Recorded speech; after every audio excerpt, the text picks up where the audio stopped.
Ito po yung mga common ways we dishonor God with our bodies. Number 1 po, smoking. Ewan ko nga ba, sa mga sigarilyo po, no? May nakalagay na nga doon na ito'y cancerous. Actually, may mga picture pa doon eh. May mga picture pa na parang may mga cancer, ganyan, may mga dextrose, ganon. Meron na ngang picture na ganon. Ewan ko ba kung bakit binibili pa. Ano? Ano kayang mga rason? Bakit ganon na nga ang nakikita nila? Then, binibili pa nila yon. At saka ang mahal pa. Sa totoo lang, ano po. So, isa sa mga reason why common ways we dishonor God with our bodies is smoking. Mga kapatid, no? Nandyan na po yung mga advice ng mga doktor, mga may scientific explanation po yan. Pero bakit ginagawa pa rin po yan, mga kapatid? So ito po, biblical, destroys the temple of the Holy Spirit. Ito ang sinasabi niya eh. You are the temple of the Holy Spirit. Yun ang sabi ng Bible. At actually, hindi lang ikaw no? Hindi lang ikaw yung affected, maging yung mga second smokers na rin, yung mga nakakalanghap ng amoy nito. So hindi po siya mabuti, hindi po siya maganda. Causes cancer, cancerous po ito. Lung disease, yan, heart issues and addiction. Actually, mahal yon. Hindi ko alam kung magkano na po ang sigarilyo ngayon. Ewan ko, 5 pesos ba yan? 7 pesos ba yan? Pero ang mahal, subukan mong kwentahin yun, yung stick ng sigarilyo, isang kaha, ilan? Makailang kaha ka sa isang linggo? I-divide mo yon sa isang month? I-divide mo yon sa isang taon? Ang mahal nun, mga kapatid. Siguro after 5 years, 10 years naman, ilayo ng Diyos. Pero yan naman talaga kung anong itinanim natin, yun naman ang aanihin natin. Magkakasakit po tayo niyan, mga kapatid, mga kaibigan. So ito po yung paalaala, para sa ating lahat, ito po yung mga common ways we dishonor God with our bodies. Ayan po ang number 1 natin. Number 2, excessive alcohol or drunkenness. Meron pong paalaala ang Biblia, mga kapatid, drunkenness is a sin, Ephesians 5:18. Do not get drunk ang sinabi niya doon. Proverbs chapter 20 and verse 1 about sa inom naman ito, sa pag-inom ng alak, ganun din. Actually, wala namang sweet na alak, 70%, 80% alcohol. Actually, ang pait nun sa life din naman natin, dumaan din po tayo dyan dati, mga kapatid. Pero bakit nga ba talagang ina-approve pa rin, binibili pa rin, ang mahal niya. Imagine that kapag bibili ka ng alak, tapos hindi lang doon magkano ang isang alak, then lasing ka na, gusto mo nang bumili ng pangalawa, pangatlo, then hindi lang yun, gusto mo meron kang pulutan din, gusto mo merong sigarilyo din na hinihit-hit, di ba? Ang gastos nun, Tapos kung arawan pa ang pagtatrabaho mo, anong iuwi mo sa pamilya mo, di ba? So, mahirap, mga kapatid, ito yung mga practical advice, Sabi niya, it damages the liver. Kasi alcohol impairs judgment, kadalasan sa mga nadidisgrasya sa mga daan. Ay lasing, may mga collision, may mga disgrasya sa highway, sa mga nakamotor. Isa sa mga rason po niyan ay dahil po diyan sa sa alak, dahilan po ng pag-aaway, sa pamilya. Siyempre, pera po imbes na pambili po ng pagkain sa pamilya o di kaya pag-aaral sa mga anak, ganyan, para sa future nila, hindi na po kasi napupunta po dito sa alak, leads to accidents and broken relationships. Ang sinasabi po dito, So, ito po yung paalaala, Number 2, kahit anong justification po ibigay po natin diyan, mga kapatid, pero sinasabi ng Bible, ang dami pong mga references sa Bible, mga kapatid, about alak, So, sabi niya diyan, Proverbs 20 verse 1 and also Ephesians chapter 5 verse 18, wag po. Excessive alcohol and drunkenness, that is number 2. Number 3, drugs and substance abuse naman po. 1 Corinthians 6:12, anything that enslaves us is dangerous. Yan. Drugs and alcohols, mga marijuana, mga shabu, cocaine, at iba pa na mga drugs po na ito, nakakasira po ng brain. Madalas pa akong magbiyahe, mga kapatid, halos sa isang buwan. 2 beses po ako pumupunta sa church, dito sa SGMA. Madalas po, pag nagbibiyahe po ako, madalas po ako nag-observe, Noon pa naman, nung nasa Baguio ako, from Baguio, Brother Roger, pupunta ako ng Bulacan kasi nandun ang aking pamilya, no? Doon nagtatrabaho si Mrs. noon. Ah, baba ako ng Balintawak, no? Pagbaba mo ng Balintawak, 'di ba, may mga ano doon, maraming mga tao doon. Tapos may mga nakikita kang mga tao doon na parang nandun sila, parang nasiraan silang bait, no? Kita mo, iba yung actions nila, talaga basta kakaiba, mga kapatid, ano, at possible yun mga drugs. Hindi naman sa pang-ano, no? Parang lumalaki yung mata nila, parang ewan ko, iba ho talaga, kakaiba po talaga mga kapatid, ano. So, drugs, ano, rugby, mga ganyan, ano po. Ito po yung mga rason. Madalas po akong manood po ng mga ano, no, ng mga documentary, especially sa mga Hollywood, no. Tignan niyo po 'yon, sa isang documentaries about loneliness 'yun, eh, na yung mga Hollywood stars, no, na talagang sobrang yaman talaga nila, sobrang yaman po talaga. Pero tignan niyo po na merong mga loneliness sa kanila at papunta doon sila sa drugs, no? At ilan na pong mga celebrities, mga Hollywood actors and actresses na nalulung po dito sa drugs, mga kapatid, no? At meron din tayong mga napapanood, ano, na mga sermons din, ano, na sila ay nalulung sa drugs dati tapos naging Christian sila, parang ganun, ano po. So, tingnan niyo po ito, no? Ito po yung mga ways kung paano natin i-dishonor ang ating katawan and also our God, no? Sabi niya, harms the brain and body, causes addiction, pa konti-konti pero nagiging addict na, ano? And can lead to overdose or death, no? Marami pong mga artista din na especially Hollywood, no, na overdose po sila dahil sa drugs naman po, no. And next, number 4 is lack of rest or overwork. Isa pala 'yun. Isa pala ito, no. Walang pahinga.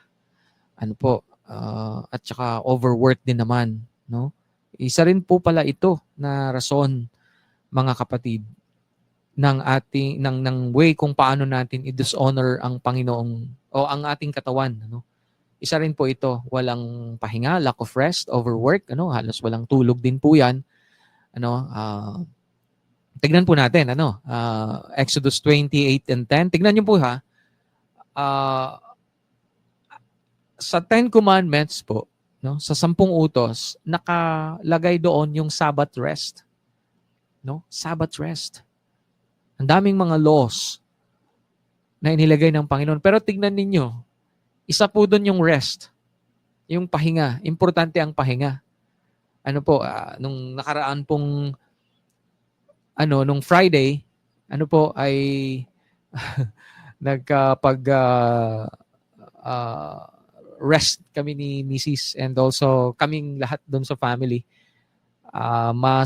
Masarap sa pakiramdam na pumunta ka sa ibang mga places, kumain sa labas, not necessarily mahal, basta kumain kayo sa labas, you enjoy, iba-iba yung place.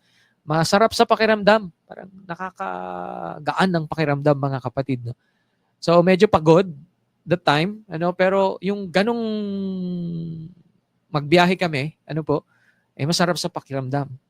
Rest, mga kapatid, no? Magpahinga din. Kung pinaplano daw po natin ang magtrabaho, planuhin din po natin ang magpahinga. Ano po? Ang Panginoong Hesus, sabi niya, halika kayo sa isang dako at tayo ay magpahinga. Ayan. So, importante magtrabaho, magpahinga din po. So, practical, exhaustion leads to burnout. Kaya minsan na-burnout tayo, na-stress tayo, minsan nagkakasakit tayo, madali tayong kapitan ng sakit. Ano po? Kasi wala kulang ang tulog natin. 3 hours, 2 hours ang tulog ba naman natin? Hindi na nga tayo natutulog. Ano po? And also yung presence of mind, mga kapatid, yung presence of mind, wala din. Sabi niya dito, poor mental health. Especially kung kayo po ay nagda-drive, mga kapatid, ang hirap po nun, no? Naalala ko minsan, na nagbiyahe ako from Dao going to Bulacan that time kasi nandun si Mrs. noon, ano. Naalala ko, nagda-drive yung mama, yung driver, no. Kita ko matutulog na siya talaga, no. Nandun ako sa tabi niya. Sabi ko, nako, delikado.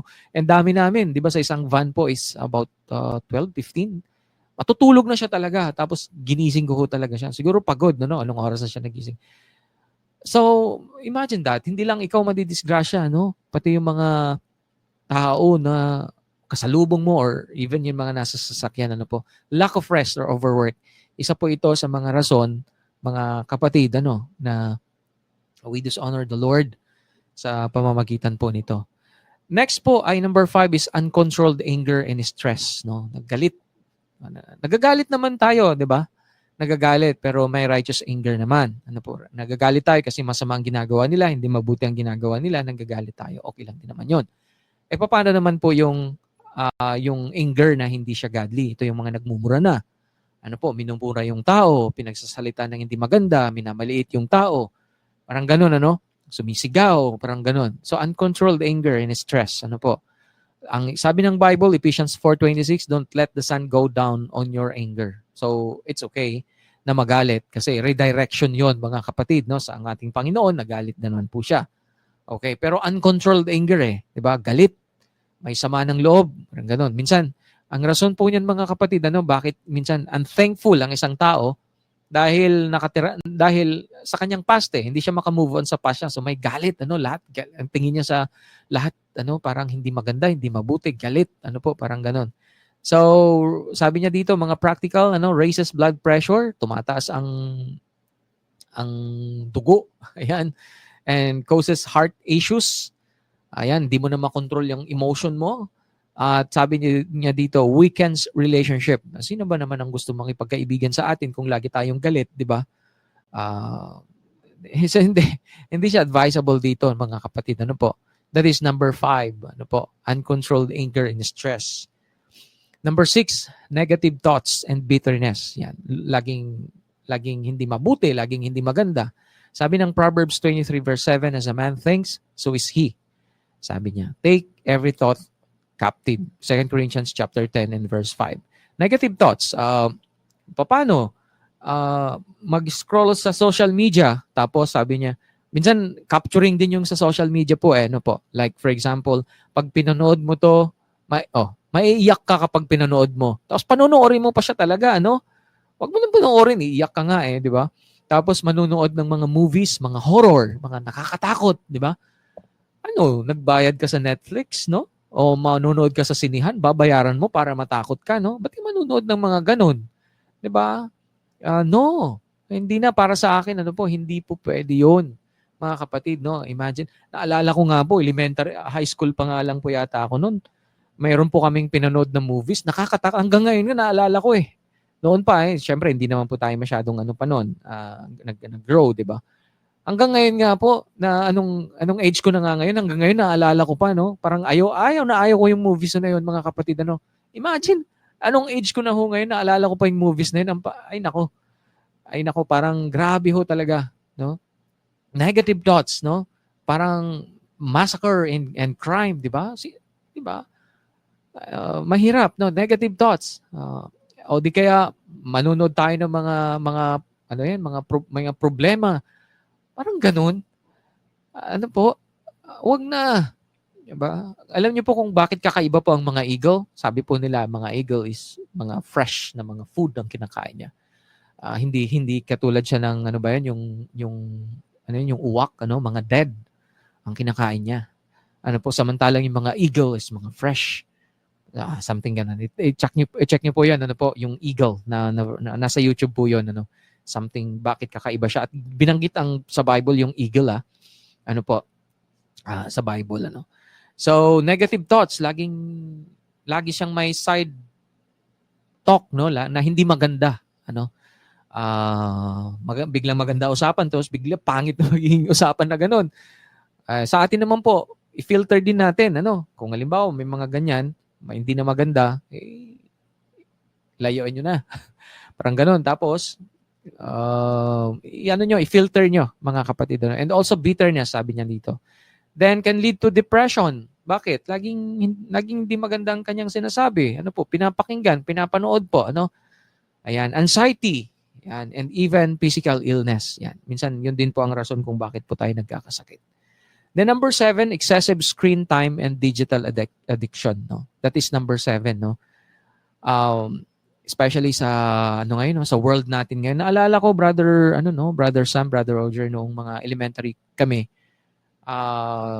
Mga TV pa noon eh. Minsan mga TV pa noon, mga hindi siya colored, no. Parang mabubuko yata yung age ko. So, noon mga ano siya talaga, no, mga wala wala pa, hindi pa siya colored noon. No, naalala ko yung first experience ko na colored yung yung ano namin, yung pinsan namin kasi nasa KSA siya noon. Kingdom of Saudi Arabia siya. Tapos bumili sila ng TV. Dami naming nanonood, parang sinihan ano. Ang ganun ano. So noon kapag mga Saturday ganon, Saturday, Sunday, ang ganda ng mga panoorin sa TV, 'di ba? Mga Fernando po, mga mostly ganyan noon. Ano? Pero ngayon, kakaiba po. Kapag meron kang gadget po, mga kapatid ngayon, may data ka, may wifi ka, kahit ano ang panoorin mo pwede. Ano po? Okay? So, minsan, nandyan na yung addiction, mga kapatid, no? Okay? Nandyan na yung addiction. Okay? Especially sa screen time natin. Ano? Kumakain, naka-social media. Bago matulog, social media, screen time, katabi. Ano, minsan makalimutan na nga yatang mag-pray eh, 'di ba? Mga kapatid, ito pala 'yon. Ito na yata ang susunod na wallet natin eh, no po? Kasi nandiyan na lahat, no? Excessive ang binanggit dito. Okay naman po, no? Yung social media katulad ng ginagawa natin ngayon. Okay naman siya. Pero sabi niya dito, excessive screen time and digital addiction. Tandaan natin ang sinasabi ng Bible, redeem the time, Ephesians 5:16, and avoid idolatry. Yan. Baka mawalan lang po ng kuryente, no? Mawalan lang po ng wifi o data, eh baka parang may anong feeling natin, parang ano na, katapusan na ng mundo. Parang ganun, mga kapatid, ano. So, advice dito, eye strain. Minsan, yan ang isa sa mga pagkasira ng ating mga mata, mga ugat, and everything. Ano? Poor sleep, hindi tayo makatulog ng maayos. Dahil dyan, social media iniisip natin, how many hours? Ano, yung panonood natin, reduces attention span, ano, mental health impact. Kulang sa tulog eh. Ano po? So, ito ang number 7 natin. Ano po? Okay, again, okay ang social media, pero kapag sobra na po yan, wala tayong discipline, mga kapatid, sa paggamit ng social media, even sa pagkain, even sa pag-usap natin, pag-uusap sana natin, ano, sa pagkainan, hindi na po nangyayari yon. Number 8, sexual immorality. Yan. Ang advice ng Bible, 1 Corinthians 6:18, sabi niya, flee sexual immorality. Every other sin is outside the body. Ayan po. Ito po ay idolatry. Iba naman po yun. Pero pinag-uusapan natin dito ay about immorality. Mga single, ano po, na sila po ay nag-live-in o di kaya mag-boyfriend, mag-girlfriend, ano po, na nagkaroon po sila ng isang relasyon na malalim, mga kapatid, ano po. At ang advice dito yung emotional damage, ano, yung parang yun yung naging kasintahan niya, parang ganun. Nasa mind na, nag-stuck na sa mind niya, ano po. Okay, and multiple pa naman, sabi niya dito, STDs, no? Mga sakit na ito. Broken trust, no? Kaya minsan may despair, parang ganyan, dahil sa trust po na ito. Okay, soul ties. Kasi hindi na natin makalimutan. Parang gano'n. Ano po, hanggang sa guilt. Ganyan po, mga kapatid. No? So, merong mga advice dito sa Bible, 1 Corinthians 6:18 hanggang sa 19, may sinasabi po dito na sexual immorality, hindi siya akma, hindi bagay sa ating mga Kristiyano. Especially sa mga young people natin ngayon. Meron kaming ginawang lecture po noon. Ang pangalan po ng lecture po na yun is Before Yes, I Do seminar. So, nandito po yung mga guidelines kung yung tamang relasyon talaga, no, sa Panginoon, ano po. So, ito po yung number 8, sexual immorality. That is another reason po, no. Meron akong nakita na isang quote, no. Ito ay isang vlogger din siya. Ang ganda lang ng kanyang pagkasabi. Hindi ko alam kung original niya ito. or kinuha niya sa iba. Pero ang ganda ng sabi niya. Sabi niya, serve tired, serve wounded, serve broken, but please, sabi niya, do not serve while in sin. Again, sabi niya, serve tired, serve wounded, serve broken, but please do not serve while in sin. Yung 8 po na yon, mga kapatid, pwede nating itago ang kasalanan natin. Okay? Walang nakakakita eh. Pwede nating itago ito, mga kapatid, but ang appeal, dito sabi niya, but please, you know yourselves. Alam natin ang sarili natin. Sabi niya, but please do not serve while in sin. Ayan sinasabi po niya, no? At may katotohanan po yan. Toxic environment, abuse, violence, and negativity. Yan. Kaya importante po yung piliin po natin yung mga kaibigan natin. Anong advice ng Bible? For 1 Corinthians 15:33. Ang sabi ng Bible dito, bad company corrupts good character. Piliin natin mga kaibigan natin. Piliin natin mga pinapakinggan natin. Piliin po natin mga pinanonood natin. Ano po? Importante po yun. Toxic environment. Laging ang advice ng Bible doon sa Proverbs huwag kang makipag-kaibigan sa mga tao magagalitin. Sabihin mo, hindi naman ako magagalitin eh. Oo nga, lagi mo silang kasama. Baka after 1 month, 2 months, magagalitin ka na rin. So, toxic environment, abuse, violence, and negativity, importante yung mga kaibigan natin, mga kaibigan, mga kapatid. Mental and emotional health decline, increase stress and trauma. Sabi po niya dito. Toxic ho kasi sinabi niya dito. That is number 9. And number 10, neglecting physical health. Walang exercise daw ho. 1 Timothy 4:8, a little exercise is of some value. Yan. Walang exercise po. Umaray tayo dito. Kailangan nating mag-exercise. Kung mayroon tayong schedule na magtrabaho, Brother Sam, Brother Roger, meron ding time ng physical exercise. Amen ba yon? Ayan, amen? Okay? Kailangan merong warm-up. Sabi nga lang isang napanood ko, sabi niya, everyday lang daw po. Everyday, kahit 15 minutes lang daw po everyday. Meron tayong time mag-warm up, mag-exercise, jumping jack, mag-push up. 15 minutes daw po. Minsan di naman nangyayari, di ba? Di naman natin nagagawa yun. But a good reminder to us na tayo po yung nag-exercise, naglalakad, di ba? Hindi naman po diretso yung, halimbawa sa amin kasi, nag-biking kami, ganon. Dati pupunta kami sa ibang lugar, nag-tennis, ganon. Pero hindi naman lagi. Pero at least nakakapag-exercise po. Pero maganda rin po na may mga exercise na ganito. Especially banding din namin ng aming anak, Nagba-bike kami na 3. Kasi para sa screen time din niya. Minsan sa school siya, then uwi. Minsan sa cellphone din siya minsan. Pero ginagawa ko yon para sa ganon, medyo makapag-rest siya, ganyan mga kapatid. Pero sa atin din naman, importante po ito, yung physical exercise, importante po. Practical leads to weakness, walang exercise, yung obesity na sinasabi nila, preventable disease, and low energy. Yan. Minsan kapag nakapagpapawis tayo, parang parang nakakagaan sa katawan kapag ganyan po. So, ito po yung mga natin, mga ways, mga kapatid, na dinidishonor natin ang Panginoon. And number 3, how to honor God with our bodies din naman. Yan. Paano naman ngayon?